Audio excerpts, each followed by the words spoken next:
25/5/23 के बाबा के मधुर महावाक्य। मीठे बच्चे, देश आए तुम्हारे पास जो कुछ भी है वह सब बलि चढ़ा दो, फिर ट्रस्टी बन संभालो तो ममतब निकल जाएगा। देश आए तुम्हारे पास जो कुछ है वह भी बलि चढ़ा दो, फिर ट्रस्टी बन संभालो तो ममतब निकल जाएगा। प्रश्न, हर एक ब्राह्मण बच्चे को कौन सी युक्ति जरूर सीखनी चाहिए? हर एक ब्राह्मण बच्चे को कौन सी युक्ति जरूर सीखनी चाहिए? उत्तर, सर्विस करने की युक्ति जरूर सीखो। शौक होना चाहिए कि कैसे सिद्ध कर बताएं परमात्मा कौन है। तुम्हें बाप की श्रीमत मिली हुई है, सेंसिबल बन, समझदार बन, सबको बाप का पैगाम सुनाओ। ऐसे ऐसे अच्छे अच्छे पर्चे कार्ड छपाओ जो मनुष्यों को पता पड़े कि परमात्मा को सर्वव्यापी कहना उनके इंसल्ट करना है। तुम बच्चे तीर्थ यात्रियों की भी बहुत सर्विस कर सकते हो। गीत, जिसका साथी है भगवान उसको क्या रोकेगा आंधी और तूफान। ओम शांति। बच्चों ने गीत सुना, बच्चे इसका अर्थ समझते हैं। बाकी जिन्होंने गीत गाया वह इसका अर्थ कुछ नहीं समझते। ना उन्हों के साथ भगवान है, ना उन्हों को ये पता है कि भगवान कब आकर अपने बच्चों को स्वर्ग का वर्षा देते हैं।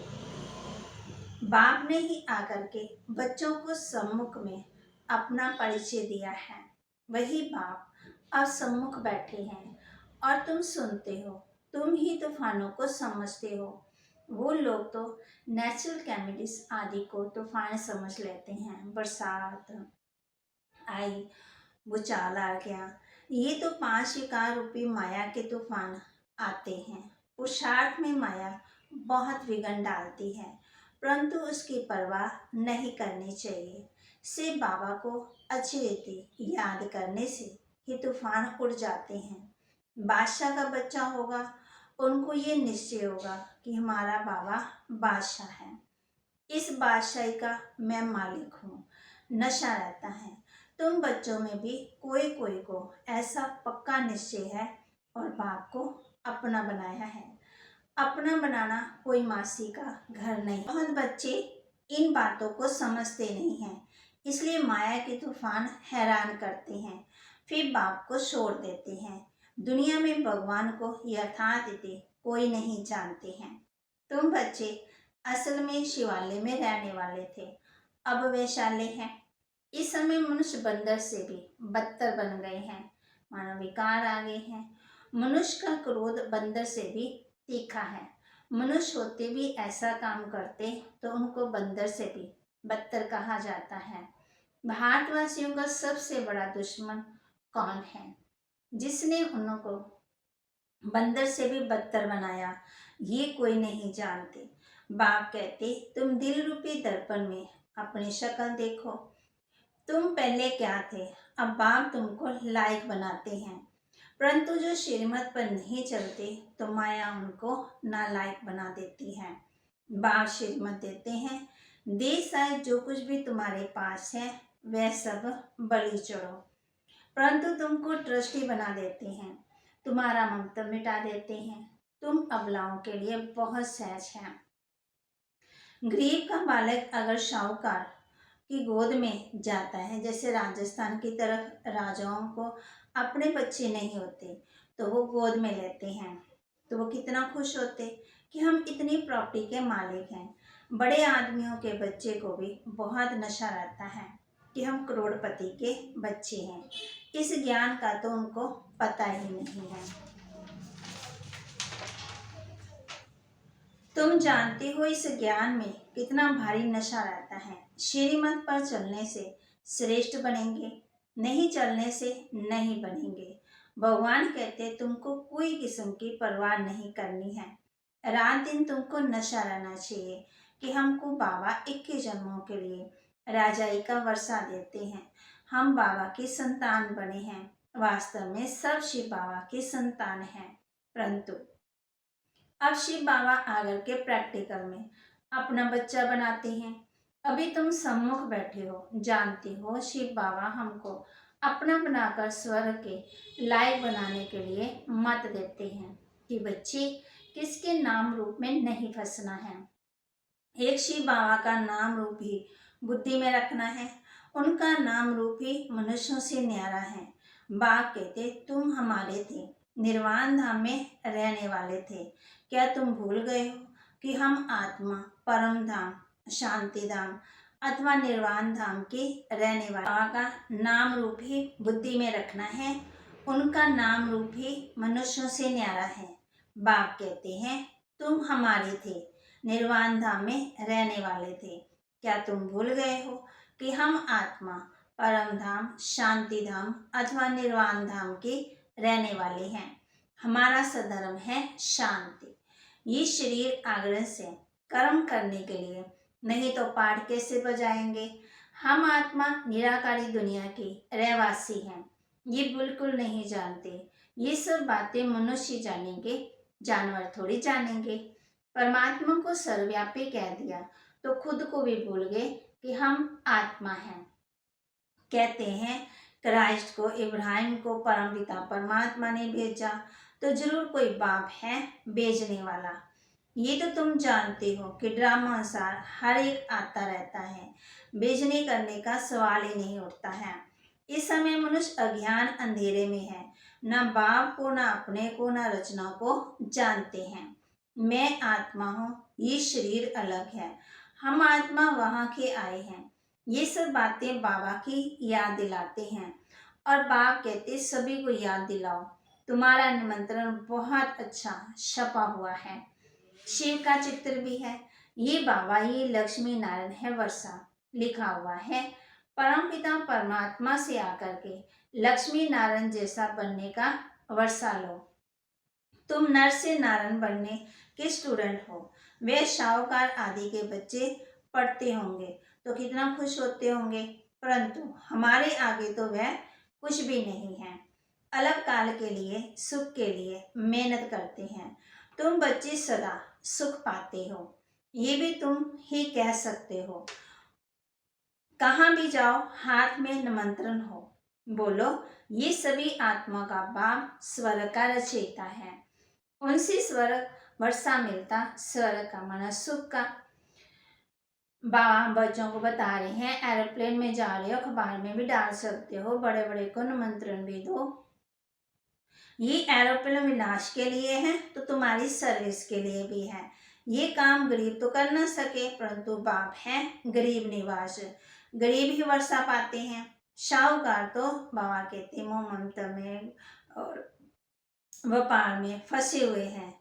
तो कन्या माताओं का इस समय भाग्य उदय होता है। बाप कहते हैं इन माताओं द्वारा ही भारत और साधु संत विद्वानों का उद्धार करना है। आगे चलकर वह सब आएंगे। अभी तो लोग समझते हैं हमारे जैसा कोई है ही नहीं। वह पता ही नहीं जानते कि गृहस्थवान में रहते बाप से। बाप ने राजयोग कैसे सिखाया? उनका हठ योग, कर्म संन्यास अलग है। भगवान तो जरूर आकर के स्वर्ग का मालिक बनाएंगे। तो तुमको कितनी खुशी रहनी चाहिए। बाबा भक्ति में भी लक्ष्मी नारायण के चित्र को बहुत प्यार से साथ में रखते थे। श्री कृष्ण के चित्र को देख बहुत खुश होते थे। क्यों खुशी होती है वो पता ही नहीं था। बाप बच्चों को समझाते कि अपना और दूसरों का कल्याण करना है तो सर्विस में लग जाओ।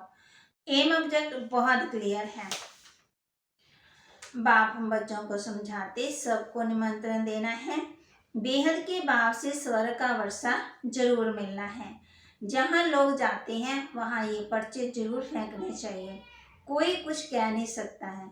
अगर कोई कहे तो हम सिद्ध कर बस समझाएंगे कि बाप जिससे स्वर्ग का वर्षा मिलता है उनको तुम सर्वव्यापी कहते हो।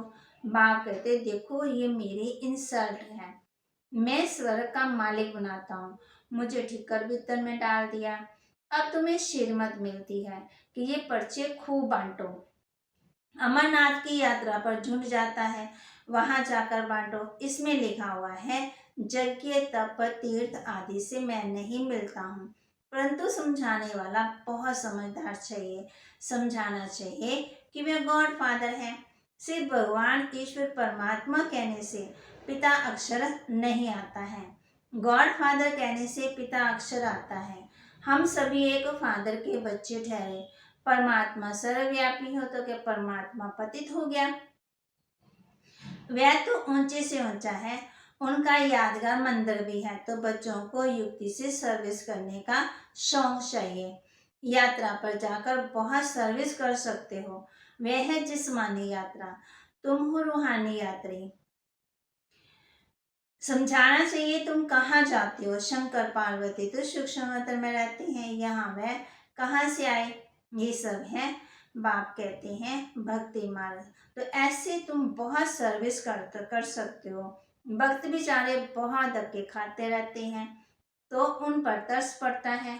उनको बोलो तुम अपने धर्म को भूले हुए हो। हिंदू धर्म किसने स्थापन किया?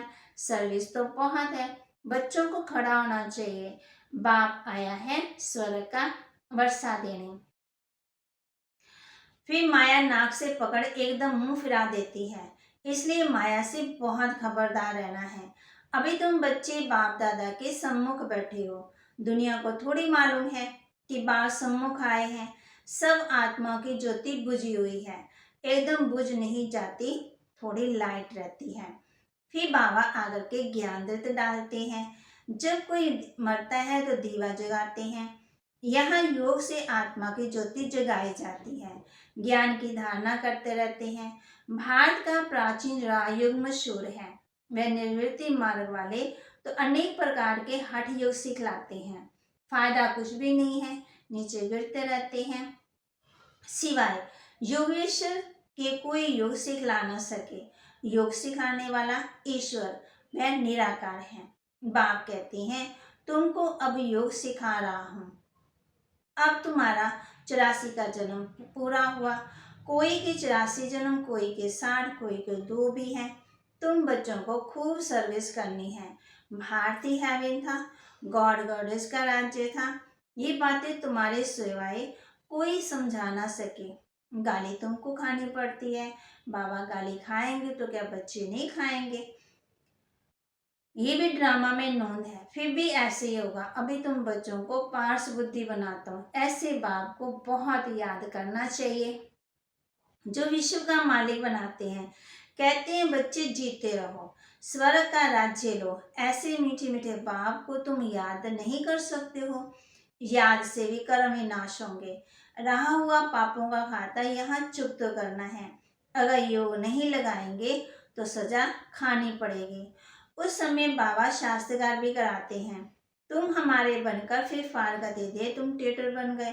तुमने शुरुआत से शास्त्रकार भी किया। अच्छा, मीठे मीठे सिकिलते सदा सलामत बच्चों को बाप दादा का याद प्यार और गुड मॉर्निंग। बच्चों को समझना है कि हम ये शरीर छोड़ स्वीट होम में जाएंगे। अब यहाँ रहने में जरा भी मजा नहीं है। अब हम बाबा के पास जाते हैं, बाबा को ही याद करना है। वहां से फिर स्वर्ग धाम में जाएंगे। ये यात्रा बड़ी वंडरफुल है।